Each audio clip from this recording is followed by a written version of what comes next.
নমস্কার, শুভ সন্ধ্যা। আজকে শনিবার 27শে সেপ্টেম্বর 2025।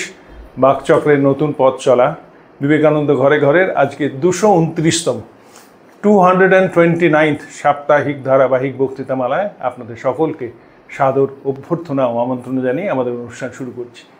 প্রসঙ্গত আজকে হচ্ছে মহাপঞ্চমীর দিন, সুতরাং মহাপূজার আবির্ভাবের আগে আপনাদের সকলকে বাকচক্রের তরফে প্রচুর শুভকামনা জানিয়ে আমাদের অনুষ্ঠান শুরু করছি। আজকে যেহেতু মাসের শেষ শনিবার, আজকের এই বক্তৃতাটি শ্রীমায়ের প্রতি উৎসর্গীকৃত। সুতরাং এছাড়া আজকে বিষয়ে যেরকম অল্প একটু পরিবর্তন হয়েছে, বক্তার কোনো পরিবর্তন নেই। বক্তা শ্রী তরুণ গোস্বামী, যার পরিচয় নিষ্প্রয়োজন। সুতরাং আসুন অযথা সময় নষ্ট না করে, প্রাককথনে সময় নষ্ট না করে আমাদের আজকে সেই পরিবর্তিত প্রার্থনা সঙ্গীত, যেটা গেয়েছেন আমাদেরই বাকচক্রের প্রবীণতম সদস্য শ্রী রমেশচন্দ্র বন্দ্যোপাধ্যায়ের ছোট কন্যা শ্রীমতী অনুরূপা চক্রবর্তী, সেই পরিবর্তিত প্রার্থনা সঙ্গীত শুনে আমরা আমাদের অনুষ্ঠান শুরু করছি। নমস্কার, ভালো থাকবেন।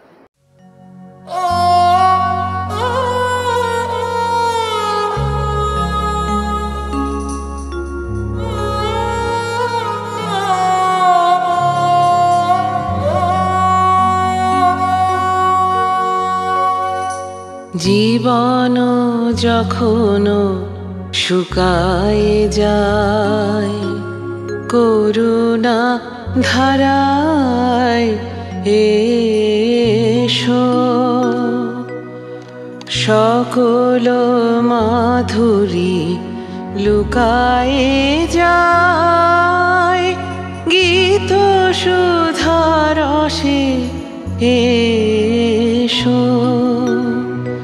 জীবন যখন শুকায়ে যায়, করুণা ধারায় এসো।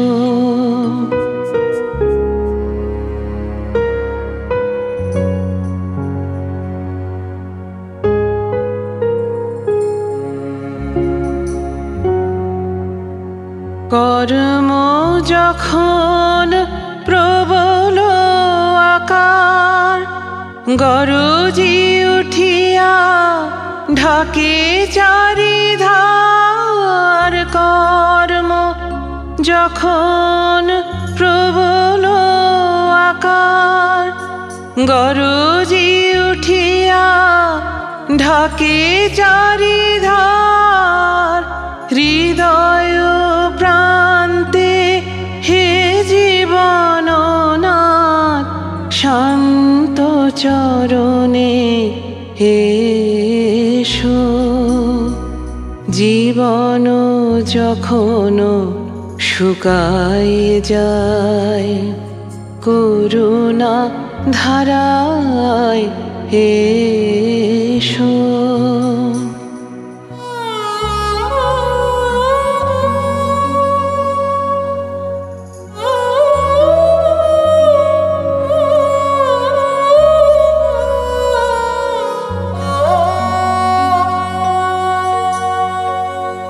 আপনারে যবে করিয়া কৃপণ, কোণে পড়ে থাকে দিনহীন মন।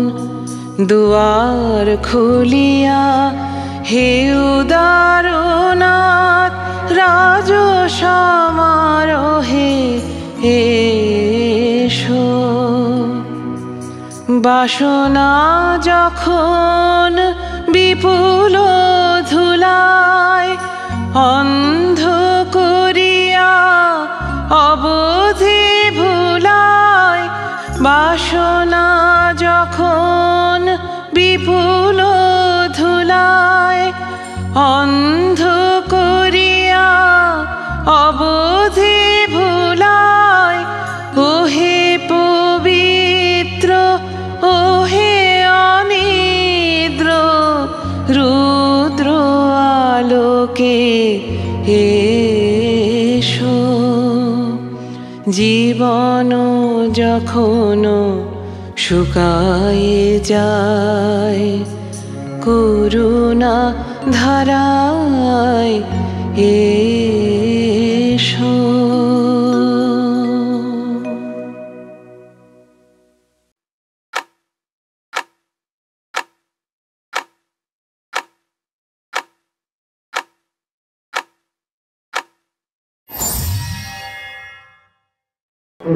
নমস্কার। আজকে আমাদের আলোচনার বিষয় সারদা মা। তো আমরা এখন দুটো কথার সঙ্গে খুব অভ্যস্ত হয়ে পড়েছি। একটা হচ্ছে নারী সশক্তিকরণ, আরেকটি হচ্ছে জেন্ডার ইকুয়ালিটি, জেন্ডার ফিলসফি। তো নারী সশক্তিকরণের কথা যখন বলা হয় তখন আমার ব্যক্তিগতভাবে মনে হয় যে সশক্তিকরণের 1% হয় না। উচ্চ পদে চাকরি করলে কি সশক্তিকরণ হয় নাকি? একটি মেয়ে তার মেধায় একটা বড় জায়গায় চাকরি করছে, কলেজে পড়াচ্ছে, বিশ্ববিদ্যালয়ে পড়াচ্ছে, বা কোনো চাকরি করছে, ব্যাংকে চাকরি করছে, সশক্তিকরণ কে কে বলে নাকি? দেখা যায় যে বাড়িতে ফিরে এসে অনেকেই স্বামীর দ্বারা অপমানিত হন, স্বামীর কাছে মারধর খান এবং কমপ্লেন করেন গিয়ে পুলিশকে, যারা পুরুষ। ফলে নারী সশক্তিকরণ তখনই হয় যতটুকুনি ক্ষমতা পুরুষেরা নারীকে দিয়েছে, তার বেশি কিন্তু কিছু নয়, তার বেশি কিচ্ছু নয়। আমরা মনে করি আমরা মেয়েদের ক্ষমতা দিলাম, এটা পুরুষের অহংকার, ভীষণ অহংকার। দেখো, আমি তোমাকে কাউন্সিলর করলাম, আমি তোমাকে এমএলএ করলাম, আমি তোমাকে এমপি করলাম, আমি তোমাকে মন্ত্রী করলাম, আমি তোমাকে কলেজে পড়াতে দিলাম, আমি তোমাকে এই কোম্পানির সিইও করলাম, আমি করলাম। পুরুষদের অহংকার এটা। তাই জেন্ডার ফিলসফি এবং উইমেন এম্পাওয়ারমেন্ট কেতাবে যতটা, ব্যক্তিগত জীবনে তা নয়। এটাই গোটা পৃথিবীর সমস্যা, আমাদের শুধু দেশের সমস্যা নয়। কারণ আমরা যখন নারী স্বাধীনতার কথা বলেছি তখন আমেরিকা বলছে a dog, a wife and a walnut tree, the more you beat them better they be। আমরা তো সতীদাহর কথা বলি। সতীদাহটি সমাজের মধ্যবিত্ত এবং উচ্চবিত্তের মধ্যে সীমাবদ্ধ ছিল। ডাইনি অপবাদে কত মেয়েকে যে খুন করা হয়েছে নৃশংস অত্যাচার করে পাশ্চাত্যে, তার কোনো হিসেব নেই। যে বইগুলো এখন পড়া যায়, দেখা যায় যে কী বীভৎসতার মধ্যে দিয়ে তাদের অত্যাচার করা হয়েছে। যদি আমরা ভিয়েতনাম ওয়ার দেখি, কোরিয়ান ওয়ার দেখি, সেখানে যে মেয়েদের অত্যাচার করা হয়েছে যে অবর্ণনীয়। ফলে যখন একটি ছেলে জন্মায় তাকে শেখানো হয় যে পুরুষ নারীর থেকে এগিয়ে, একেবারে জেনেটিক্যালি পুশ করা হয়, এমবেডেড জেনেটিক্যালি। যে কারণে দেখবেন মা হাজার ভালো রান্না করলেও, যত প্রগতিশীল বাড়ি হোক না কেন, মার রান্নার প্রশংসা কেউ করে না, কেউ করে না। শেখানো হয় না তাদের যে মা যে এরকম করে রান্না করেছেন, মাকে প্রশংসা করবে, কেউ করে না। ফলে কি হয়, এই জেন্ডার ইকুয়ালিটি এবং সশক্তিকরণটা মাঠে মারা যায়। এর মাননীয় ব্যতিক্রম ছিলেন মা সারদা, মাননীয় ব্যতিক্রম, একেবারে solitary exception. Ramananda Chattopadhyay, modern রিভিউয়ের এডিটর, তিনি একটি অসাধারণ প্রবন্ধ লিখেছিলেন মা সারদার ওপর। সেই প্রবন্ধে তিনি বলছেন যে মা সারদা এতটাই ব্যক্তিত্বময়ী ছিলেন, যিনি শ্রীরামকৃষ্ণকে সাংসারিক দিক থেকে আকর্ষণ করতে পারতেন, কিন্তু তিনি বুঝেছিলেন যে ঠাকুরের ভেতরে যা আছে সেটি মানব সমাজের জানা প্রয়োজন। তাই জন্যে তিনি ঠাকুরকে সংসারমুখী করেননি। কথাটা আমরা বলছি না, কথাটা রামানন্দ চট্টোপাধ্যায় বলছেন। এবং শ্রীরামকৃষ্ণ বলছেন যে যদি তিনি চাইতেন তাহলে অনায়াসে ঠাকুরকে সংসারমুখী করতে পারতেন। শ্রীরামকৃষ্ণ নিজে স্বীকার করে গেছেন। ওই যে স্বামীজি লিখছেন না, সে মা কি জিনিস তোমরা বোঝো না, ক্রমে ক্রমে বুঝতে পারবে। স্বামীজি লিখছেন তো চিঠিতে যে মা কি জিনিস তোমরা বোঝো না, ক্রমে ক্রমে বুঝতে পারবে। কেন লিখছেন? কারণ শ্রীরামকৃষ্ণ তাকে মার সম্বন্ধে বলে গিয়েছিলেন। এতটাই পুরুষ শাসিত সমাজ যে মাকে প্রচার করা হতো না।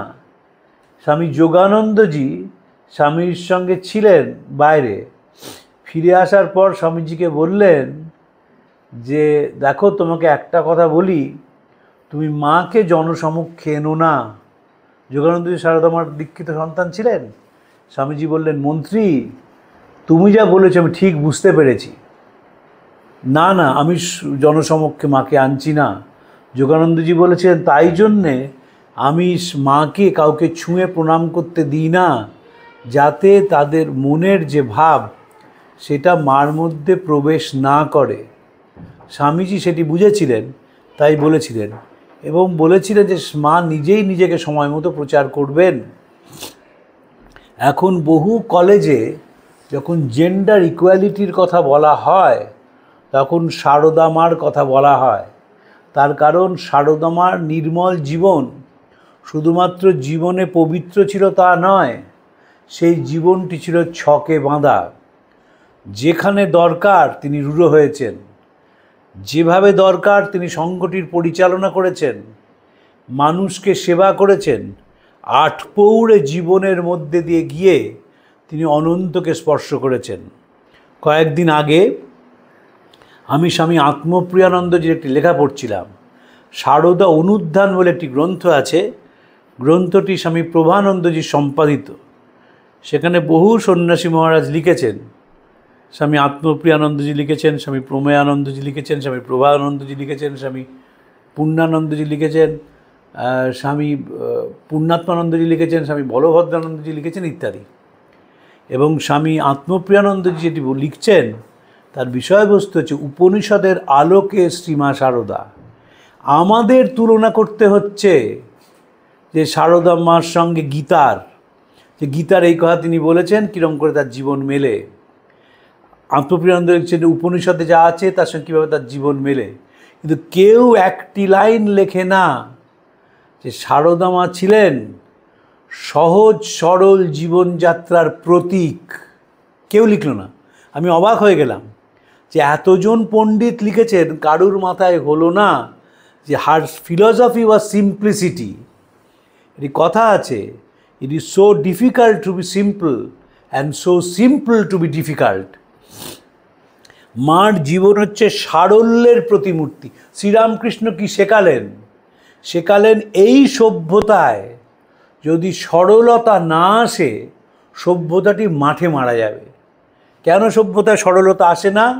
সেখানে অহংকার কাজ করে, সেখানে প্রতিপত্তি কাজ করে, সেখানে বিদ্যার অহংকার, রূপের অহংকার, গুণের অহংকার, অর্থের অহংকার অন্তরায় হয়ে দাঁড়ায়।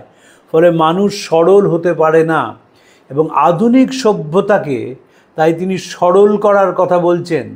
স্বামীজির জীবন পাশ্চাত্যে বহু মানুষকে আকর্ষণ করেছিল, সেটি শুধুমাত্র তার মেধা নয়, সেখানে কাজ করেছিল তার সহজ সরল জীবনযাত্রা। সবাই দেখতেন যে তিনি শিশুর মতো সরল। রোমা রোলা শ্রীরামকৃষ্ণ সম্বন্ধে লিখতে গিয়ে লিখছেন, হি refuse to be an adult. তিনি প্রাপ্তবয়স্ক হতে চাননি। অলি সেরাবুল মাকে দেখে ম্যাক্স মুলারকে একটি চিঠি লিখেছিলেন 1898 সালের 1 জুলাই, এবং সেই চিঠিতে তিনি লিখছেন ম্যাক্স মুলারকে যে শ্রীরামকৃষ্ণের জীবন অসম্পূর্ণ যদি তার স্ত্রী সম্বন্ধে লেখা না হয়। এবং শ্রীরামকৃষ্ণেরই একমাত্র আধুনিক যুগের মহাপুরুষ যার স্ত্রীর সঙ্গে ছবি আছে। চৈতন্যদেবের নেই, তখন ক্যামেরা ছিল না। বুদ্ধদেবের নেই, কারণ তখন ক্যামেরা ছিল না। স্ত্রীর সঙ্গে ছবি এবং গৃহী সন্ন্যাসী শ্রীরামকৃষ্ণ, গেরুয়া পড়েননি। এবং মা সারদা তাকে সংসারে টেনে আনেননি। যেদিন ষোড়শী পুজো করেন শ্রীরামকৃষ্ণ, তারপর 3 মাস ধরে মা সেই ভাবের মধ্যে ছিলেন। রুথ হ্যারিসের একটি বই আছে, বইটির নাম গুরু to the world, life and legacy of Swami Vivekananda. সেই বইটিতে তিনি দেখিয়েছেন যে ঠাকুর এবং মা 3 মাস একসঙ্গে এক বিছানায় শয়ন করলেও তাদের মধ্যে কোনো জাগতিক বোধ জেগে ওঠেনি। এটি তখনই সম্ভব যখন কোনো মানুষ কোনো আদর্শ দ্বারা তাড়িত হয়, যখন কোনো আদর্শ শরীর মন প্রাণকে একেবারে আচ্ছন্ন করে রাখে, তখন মানুষের আর শারীরিক চাহিদা কাজ করে না। ফ্রয়েড এটিকে সুপার ইগো বলেছেন, ইগো সুপার ইগো। অরবিন্দ একে বলেছেন সুপারম্যান। সুপারম্যান মানে এরোপ্লেন থেকে এসে নামলেন অন্য গ্রহের মানুষ নয়। তিনি জীবনে এতটাই সূক্ষ্ম থেকে সূক্ষ্মতর হয়ে উঠেছেন যে জাগতিক যে চাহিদা, সেই চাহিদা তাকে আর আকর্ষণ করতে পারে না। যেহেতু শ্রীমা ঠাকুরের থেকে অনেকটা বয়সে ছোট ছিলেন, তিনি জিজ্ঞেস করেছিলেন যে সন্তানের কথা। ঠাকুর বলেছিলেন যে এক সময় এত মানুষ তাকে মা বলে ডাকবেন যে তিনি আর সামলাতে পারবেন না। একে সাবলিমেশন বলে না, একে বলে allegiance to an ideology. Sublimation মানে আপনার ভেতরে বোধটা আছে, আপনি মোড়টা ঘুরিয়ে দিলেন। মার সে বোধটাই ছিল না, ঠাকুরের সে বোধটাই ছিল না। কেন ছিল না? কারণ তারা খুব কনশাসলি বাসনাকে অ্যাভয়েড করে গেছেন, কনশাসলি, আবেগে নয়, মহাপুরুষ বলে নয়। মহাপুরুষ কেন? কারণ বাসনাকে তারা স্পর্শ করতে দেননি। মার কাছে তিনি প্রার্থনা করেছেন, জগজ্জননীর কাছে, যে মা সারদার মার যেন কামভাব কখনো না জাগে। ওটা মার জন্যে প্রার্থনা নয়, ওটা নিজের জন্যে প্রার্থনা, যে বোধ যেন না জাগে। কামভাব মানে আমাদের বাদশায়ন তার কামশাস্ত্রে বলছেন শুধুমাত্র শারীরিক চাহিদা নয়, মানসিক চাহিদাটিও কামভাব। কিন্তু যখন কোনো মানুষ তার স্ত্রীকে বিশ্ব চরাচরের অঙ্গ বলে ভাবে, তখন তার এই বোধটি চলে যায়। এই বোধটি যাওয়া খুব কঠিন। একদম ঠাকুর নিজে একটি অসাধারণ গল্প বলছেন। এক জায়গায় কয়েকজন সন্ন্যাসী বসে আছেন। একজন একটি মহিলা সেখান দিয়ে যাচ্ছেন, কেউ সেদিকে তাকালো না। একজন সন্ন্যাসী আর চোখে সেটি দেখলেন, কারণ তিনি সুন্দরী স্ত্রীকে বাড়িতে রেখে সন্ন্যাসী হয়েছিলেন। কেন ঠাকুর বলছেন মিনিট স্লিপ, এক মুহূর্তের পদস্খলন একটা গোটা জীবনকে আচ্ছন্ন করে ফেলে। ঠাকুর কনসাস ছিলেন সে বিষয়। রুথ হ্যারিস 18 পাতা লিখেছেন এটি নিয়ে। তা নিয়ে বহু লোকের বহু আপত্তি আছে।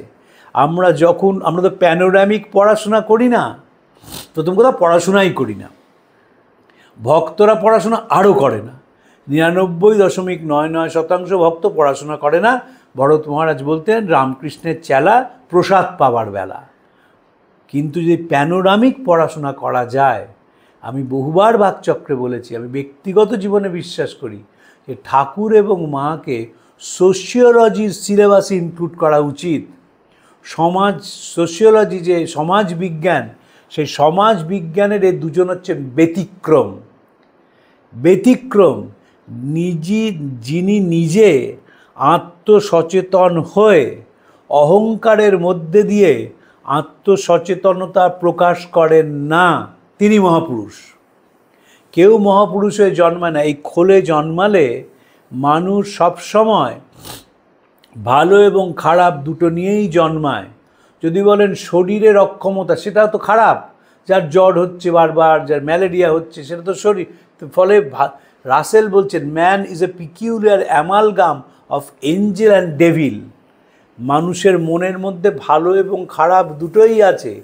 যে মানুষটি খারাপটাকে কমিয়ে ভালোর দিকে মোড় ঘোরাতে পারেন, তিনিই মহাপুরুষ।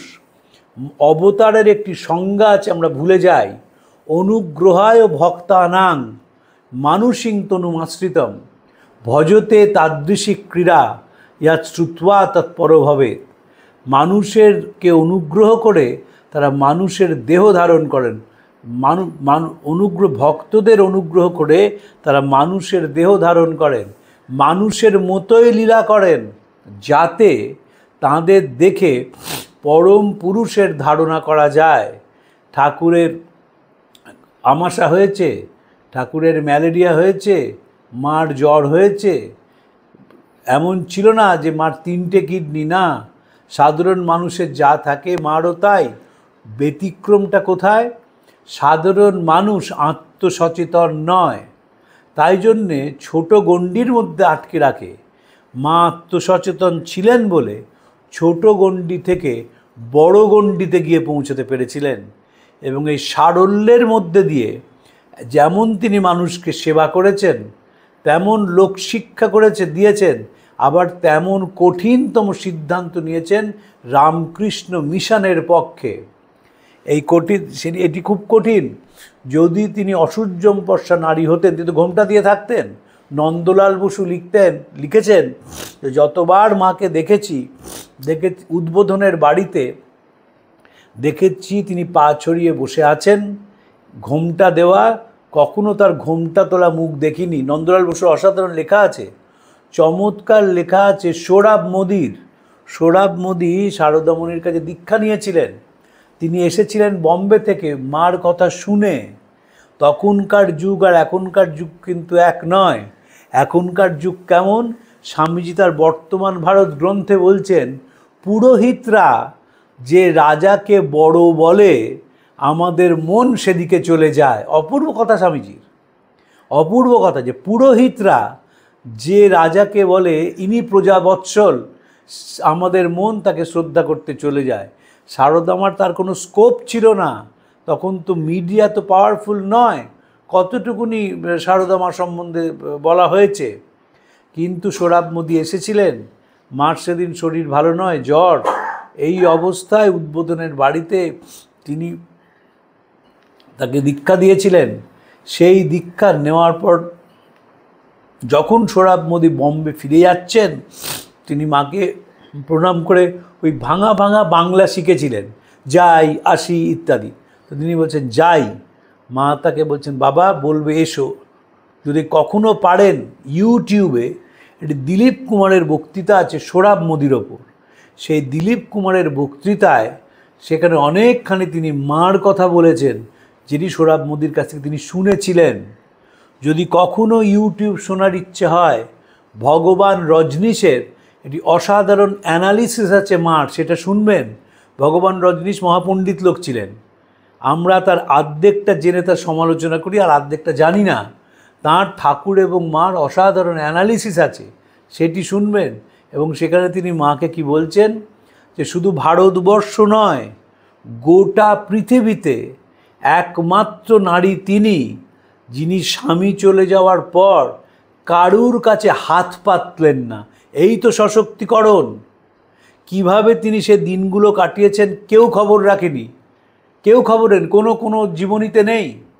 ও মায়ের কথাই বলুন, আপচাপ আন্দাজে লেখা, শুনে লেখা, কিন্তু যে অবস্থার মধ্যে তিনি গেছেন সেই অবস্থাটির কথা প্রকাশ করা সম্ভব না, কারণ তিনি নিজে মুখে বলেননি বলে। সশক্তিকরণের বড় জিনিস হচ্ছে যে আপনার বুক ফাটবে তবু মুখ ফুটবে না। স্বামীজি চলে যাওয়ার বহুদিন পরে তিনি বলেছিলেন, যেদিন শুনলাম স্বামীজি চলে গেছেন সেদিন মনটা হু হু করে উঠল, ব্যাস, আর কোনো কথা নেই। কাদের চলে যাওয়া দেখেননি? স্বামীর চলে যাওয়া দেখেছেন, স্বামীজির চলে যাওয়া দেখেছেন, নিরঞ্জনানন্দজির চলে যাওয়া দেখেছেন, যোগানন্দজির চলে যাওয়া দেখেছেন, রামকৃষ্ণানন্দজির চলে যাওয়া দেখেছেন, নিবেদিতার চলে যাওয়া দেখেছেন, কিন্তু অবিচল থেকেছেন।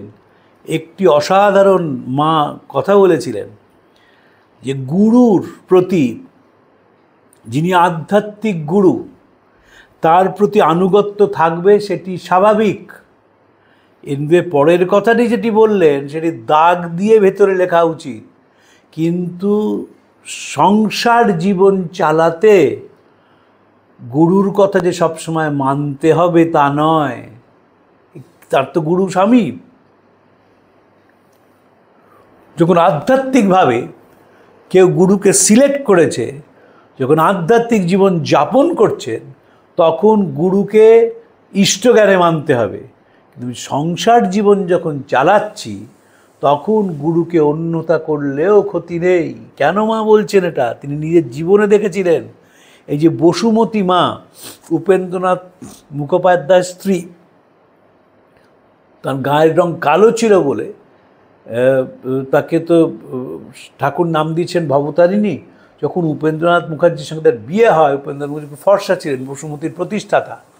স্বামীজি তাকে বলেছিলেন যে উপেন, কাকে বিয়ে করলি এর পেটে তো সব বাগদিপাড়া জন্মাবে। এবং বসুমতী মানে একটি অসাধারণ আত্মকথা আছে, সেখানে তিনি বলছেন যে স্বামীজি নিজের গায়ের রং খুব পরিষ্কার ছিলেন, তো তাই আমাকে এরম পিছনে লাগতেন। তো বেনারসে তার বাড়িতে গেছেন, গান গেয়েছেন, ঘুমিয়েছেন ইত্যাদি সব আছে। সেই বসুমতী মা ছোটো বয়সে ওই পুতুলের বিয়ে দেয় না, সেই পুতুলের বিয়ে দিয়ে কয়েকটা পুতুল দক্ষিণেশ্বর ঠাকুরের ঘরে এনে রেখেছেন। তো মা জিজ্ঞেস করছেন যে কেন এগুলো কেন রেখেছ?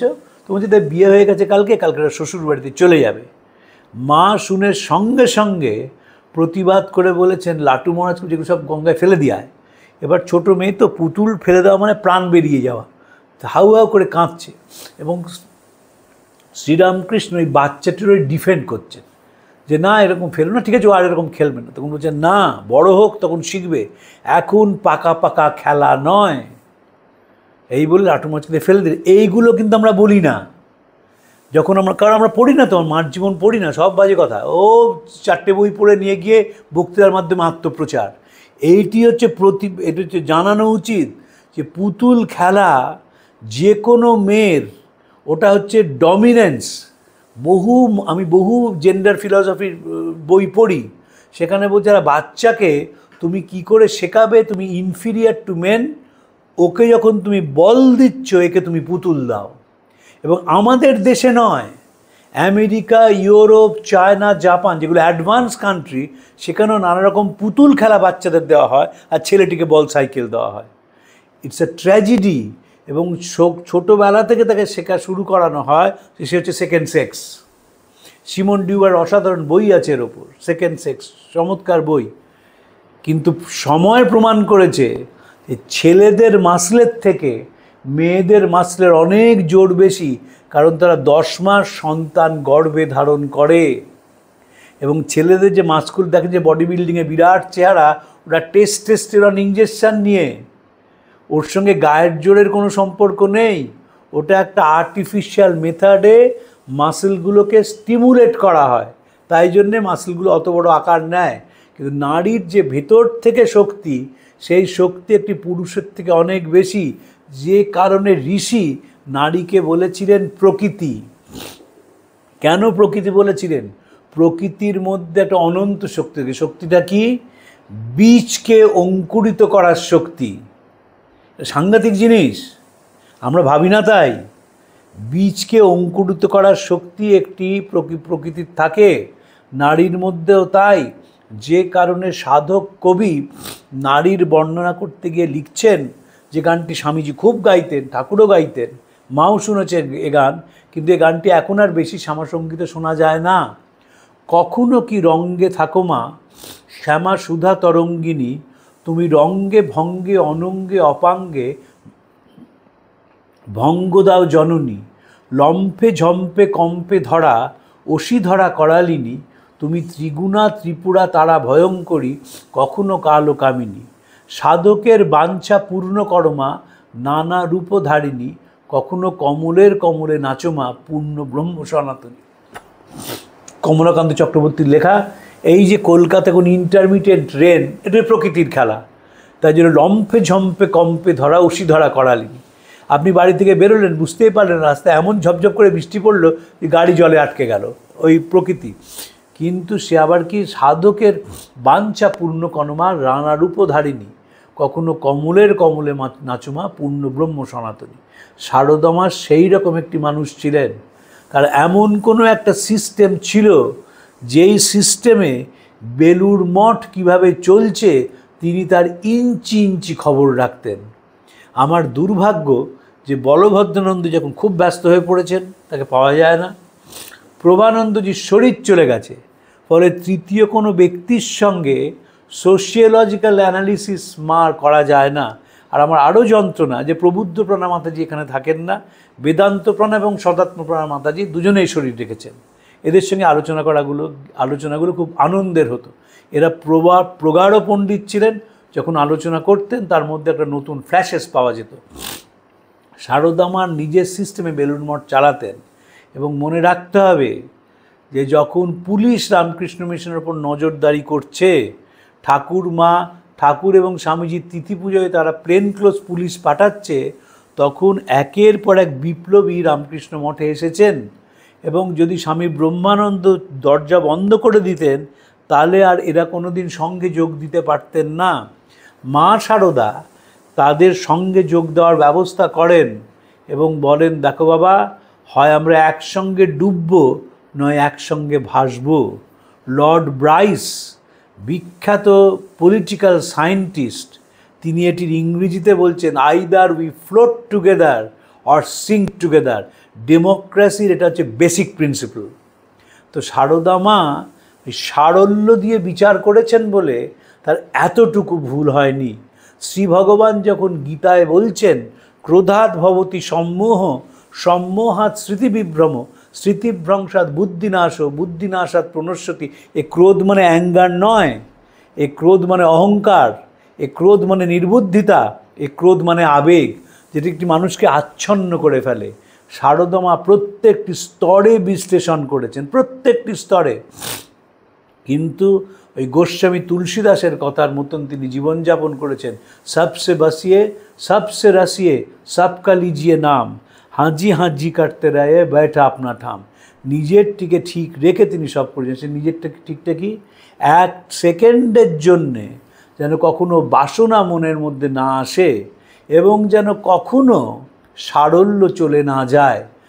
সিস্টার নিবেদিতা তার বিখ্যাত গ্রন্থ রিলিজন অ্যান্ড ধর্ম, সেখানে লিখছেন যে সন্ন্যাসী মানে গেরুয়া পোশাক পরা নয়, সন্ন্যাসী মানে বাসনা শূন্য মন।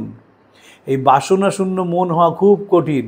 আমি একজন স্বামীজির কাছে খুব যেতাম, আপনারা তাকে চেনেন বলে নামটি বলছি না।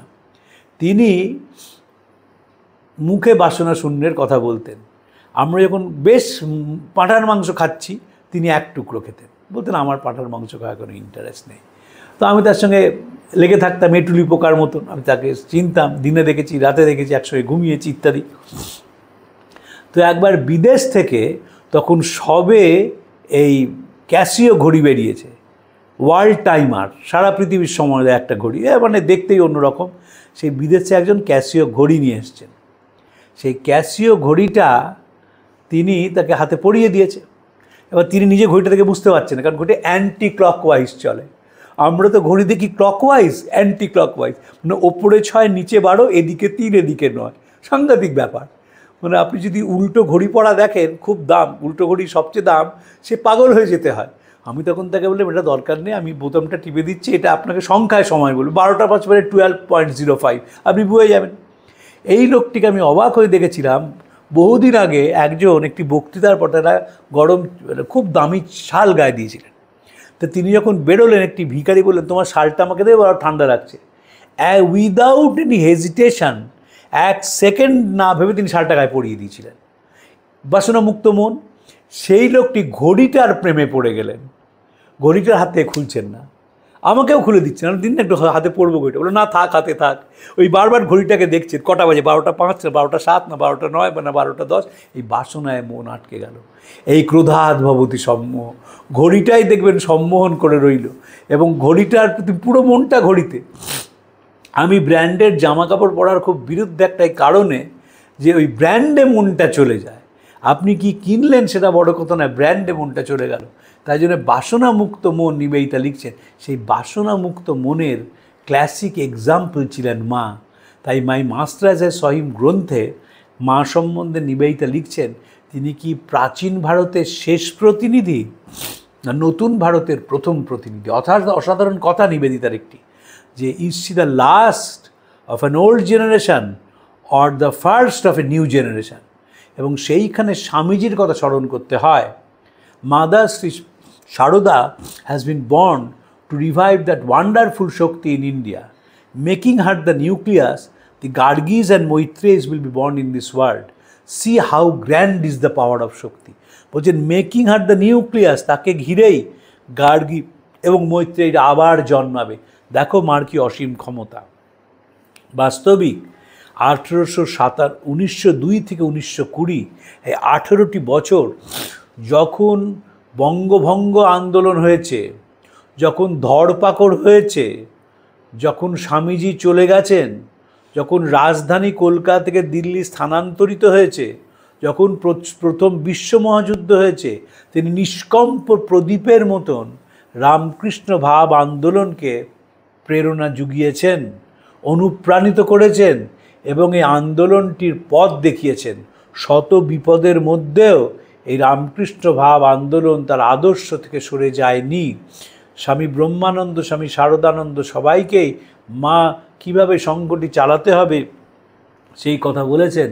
আমরা যখন এই অনুষ্ঠান করছি তারপরেই দুর্গাপুজো, মনে রাখতে হবে স্বামীজি পুজো হবে কি না সেই অনুমতি চাইতে মার কাছে পাঠিয়েছিলেন স্বামী প্রেমানন্দজিকে। নিজেই তো পুজো করে ফেলতে পারতেন যে আমার সিদ্ধান্ত হয়েছে ঠাকুর এসে গেছে পুজো হবে, বলেন না, মার কাছে চাইতে হবে। কেন মার অনুমতি লাগবে? এটি প্রথম সন্ন্যাসীদের দ্বারা চালিত দুর্গাপুজো এবং সংকল্প হয়েছিল মার নামে। সংকল্প তো সাধুরা করতে পারে না, তা তো আত্মশ্রাদ্ধ করে ফেলেছে। সংকল্প হয়েছিল মার নামে, সেই করে প্রথম দুর্গাপুজোটি হয় এবং তিনি অনুমতি দিয়েছিলেন। তিনি বলতেই পারতেন তোমরা ঘর ছেড়ে এসছো, আবার কেন মায়ার মধ্যে জড়াবে।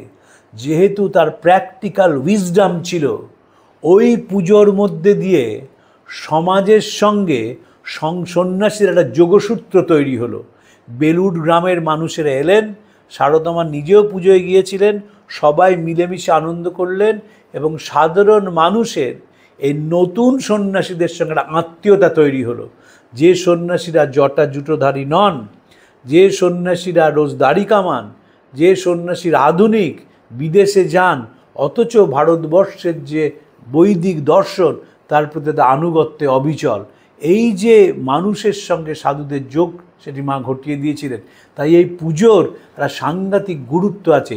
শুধুমাত্র 1901 সালের প্রথম পুজো নয়, এই পুজোর মধ্যে দিয়ে প্রথা ভেঙে নতুন প্রথা তৈরি করা হয়েছিল। স্বামীজি বলছেন আমাদের যিনি গুরু তিনি ছিলেন মৌলিক, হয় আমরা মৌলিক হব নয় হব না। Our guru was original, either we should be original আর নাথিং। সামনের মাসে যখন আমরা মাকে নিয়ে কথা বলবো, আমি একটা অদ্ভুত জিনিস নিয়ে আলোচনা করব। এ বিষয়ে কেউ আলোচনা করেন না। সুনীল বিহারী ঘোষ একটি লেখা লিখেছিলেন, তিনি ন্যাশনাল লাইব্রেরিতে কাজ করতেন। তার বিখ্যাত বই আছে Vivekananda as in Indian news papers, সংবাদপত্রে মা।